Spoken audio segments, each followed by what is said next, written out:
लाहौर कलंदर का और नाम बनाने की कोई ज़रूरत नहीं है, 10 साल हो गए हैं हमें। हमारा काम सबके सामने है और ये प्लेयर पाकिस्तान को दे के हमें कोई एक्स्ट्रा रिवॉर्ड नहीं मिलता। बल्कि मैं तो अक्सर फ्रेंचाइज़ के फाइनेंशियल एग्रीमेंट के बारे में बात करता हूँ कि जितना आप बड़ा ब्रांड बनाओगे उतनी बड़ी सज़ा मिलेगी। तो ये गलत कॉन्सेप्ट है। ये मैं समझता हूँ कि पाकिस्तान सुपर लीग जो है वो पाकिस्तान का सबसे बड़ा ब्रांड है। हमने यहाँ पे वो टाइम भी देखा जब पाकिस्तान में क्रिकेट नहीं होती। हमने वो टाइम भी देखा जब जुए की वजह से कुछ प्लेयर्स को बैन किया गया। हमने वो टाइम भी देखा जब कोविड था। हमने दो तीन दफ़ा ये लीग को पोस्टपोन होते भी देखा। देखिए, अगर आप मेरे से ये पूछते टूर्नामेंट शुरू होने से पहले कि एक मैच आपका रहता है और आपका फेट आपके हाथ में है, तो I will take it any day. Yes, हमारी पोजीशन ऐसी थी कि हम नंबर 1-2 पे भी फिनिश कर सकते थे, but it's a part of the game. कुछ चीज़ें हमारी फेवर में नहीं गई। कोयटा के मैच में मैं समझता हूँ हमने बहुत अच्छा स्टार्ट लिया था, अनफॉर्चुनेटली रेन हुआ। कराची के मैच में भी ऐसे ही हुआ, रेन के बाद थोड़ी सी चीज़ें जो थी वो हमारे फेवर में नहीं गई। बट अभी भी लाहौर चौथे नंबर पे है और हमारा फेट हमारे हाथ में है। अगर हम आखिरी मैच जीतते हैं तो इंशाल्लाह हम क्वालिफाई करेंगे और फिर प्ले ऑफ्स में एनी बॉडीज़ गेम। समीर भाई, ये बताइएगा कि आप हमेशा से आपने टीम की पिछले 10 सीज़न में जो है वो बतौर एक फादर एक जो है रोल प्ले किया, आपने हमेशा मोटिवेट किया है। हमेशा आपने बहुत बुरा टाइम देखा है, इससे भी बुरा टाइम देखा हुआ। तो कल वाले जब लास्ट मैच आ रहे हैं, एक हार्ट ब्रेकिंग था फैंस के लिए भी, टीम के लिए भी, और उसके बाद किस तरह से आपने उनका मोराल किया? ऑब्वियसली बिल्कुल ठीक कह रहे हैं, स्पेशली जब आपकी मैच इतना क्लोज हो, आपके हाथ में हो।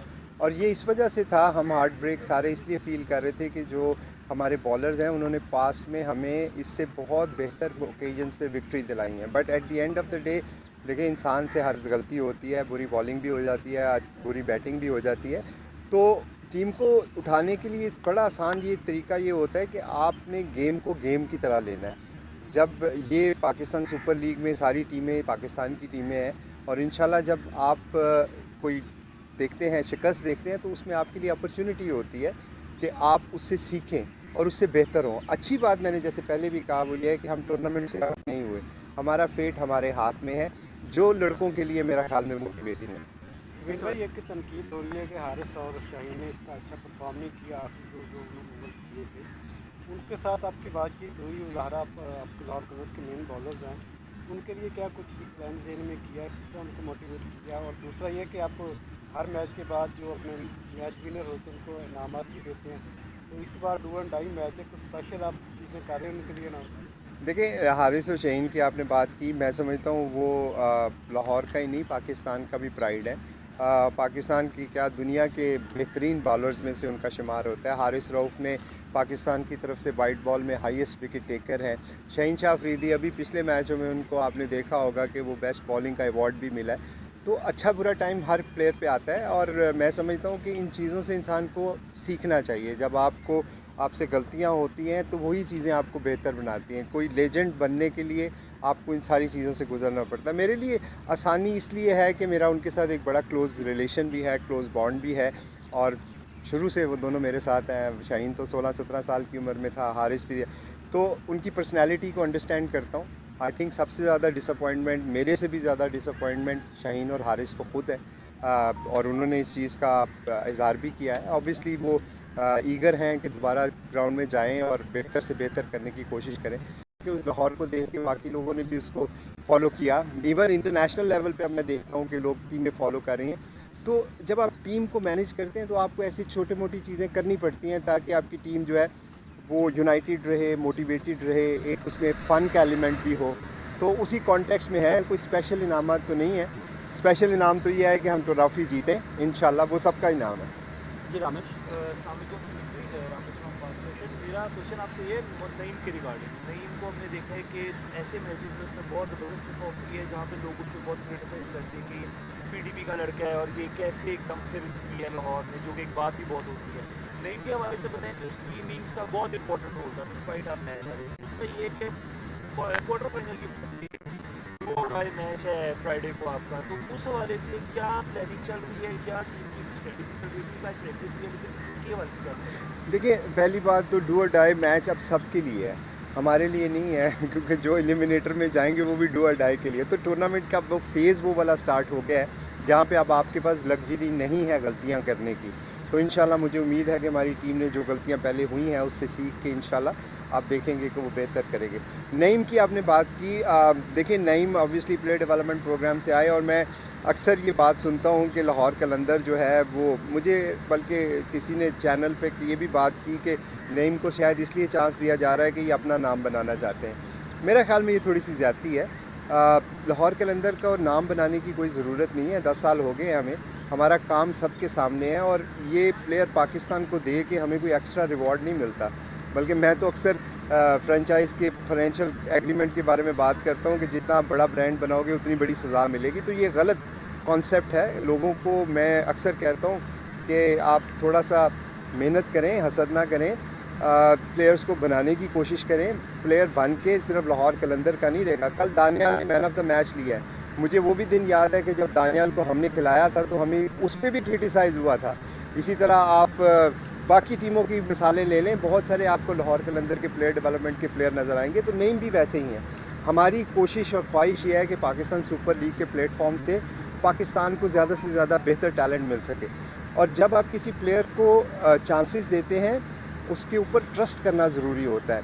एक चांस दे के बाहर बिठा दें, 2 चांस दे के बाहर बिठा दें, उससे प्लेयर का कॉन्फिडेंस ख़राब होता है। हमने नईम के साथ ट्रस्ट इसलिए किया क्योंकि हमें उनकी एबिलिटी पे यकीन था और अल्लाह का शुक्र है कि उन्होंने इस चीज़ को प्रूव किया। उनकी वजह से आज लोगों को शायद ये सही लग रही है बात। अगर वो प्रूव ना करते तो शायद लगता है कि हम गलत कर रहे हैं। आखिरी क्वेश्चन है, आप कर लें? चलो मुझसे बोलो। तमीम भाई, क्या तीसरा पेसर ना खिलाना गलती थी?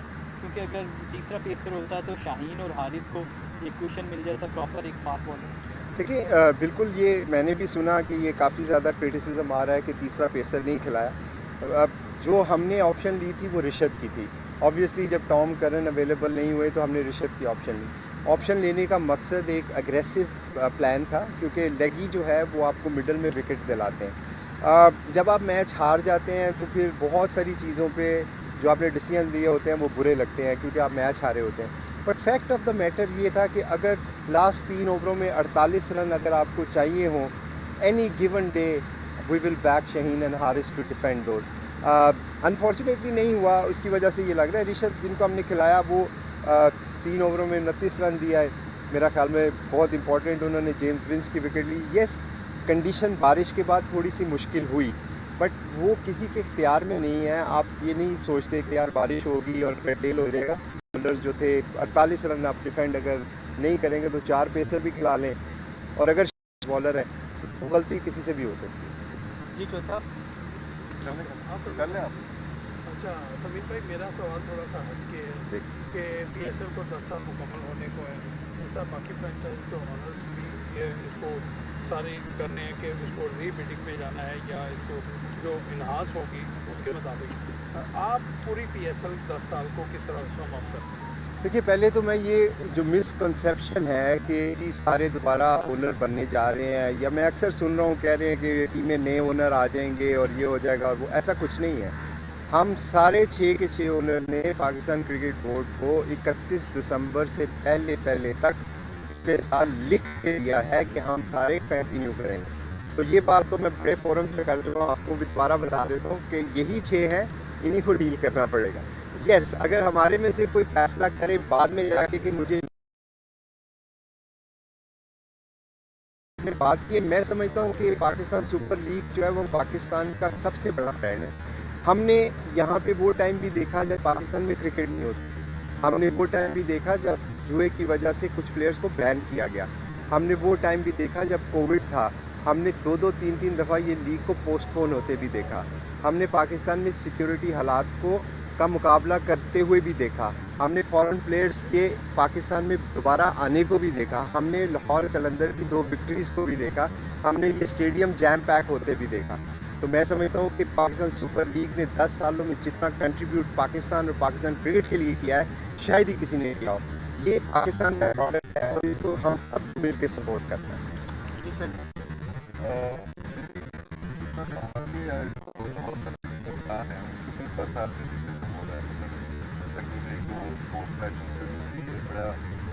के ऊपर बात की जाती है, आपके इतना क्लोज नहीं है तो कहा जाता है कि बड़े रूड हैं वो, तो इससे जो लाहौर कलंदर का एक इम्पैक्ट है का असर है, वो आप इस समय के थोड़ा सा इफेक्ट कर रहे हैं? देखिए आजकल तो सुहेल भाई आपको भी पता है कि सोशल मीडिया पे बहुत सारी चीज़ें जो होती हैं वो सच्चाई पे मबनी नहीं होती। अब तो ऐसा है कि ट्रेंड भी चलाए जाते हैं। बहुत सारी कंपनीज़ ऐसी हैं जो जिनका ये प्रोफेशन है, कारोबार बन चुका है कि एक सर्टेन नैरेटिव को बिल्ड करना है। मेरा ज़ाती ख्याल में शाहीन का वो जो इंटरव्यू आप बात कर रहे हैं, उन्होंने कोई ऐसी बात नहीं की जो बदतमीज़ी के ज़ुमरे में आती हो। अगर आप मेरे से कोई सवाल पूछते हैं और मैं उसका जवाब हाँ या ना में देता हूँ तो ये बदतमीज़ी नहीं है। आपको उस ओकेजन को भी देखना है, आपको ये भी देखना है कि आपका स्टेट ऑफ माइंड उस वक्त क्या है। आप अभी मैच हारे हैं, ग्राउंड से बाहर आ रहे हैं, मे भी आप बात नहीं करना चाहते, लेकिन क्रेडिट टू शाहीन कि उन्होंने अपनी ज़िम्मेदारियों को निभाते हुए मीडिया को फिर भी इंटरव्यू दिया। मेरा नहीं ख्याल कि उन्होंने कोई ऐसी बात की जिस पे मुझे या किसी को शर्मिंदगी फ़ील होनी चाहिए। अगर तो वो कोई नाज़ेबा बात करते तो मैं सबसे पहले उनको खुद क्रिटिसाइज़ करता, लेकिन अगर आपको वो जवाब अपने जो उनको समझ आ रही है कि अगर वो एक बात का आपको क्लियर आंसर दे रहे हैं तो इसमें कोई बुरी बात नहीं है। ठीक है, थैंक यू।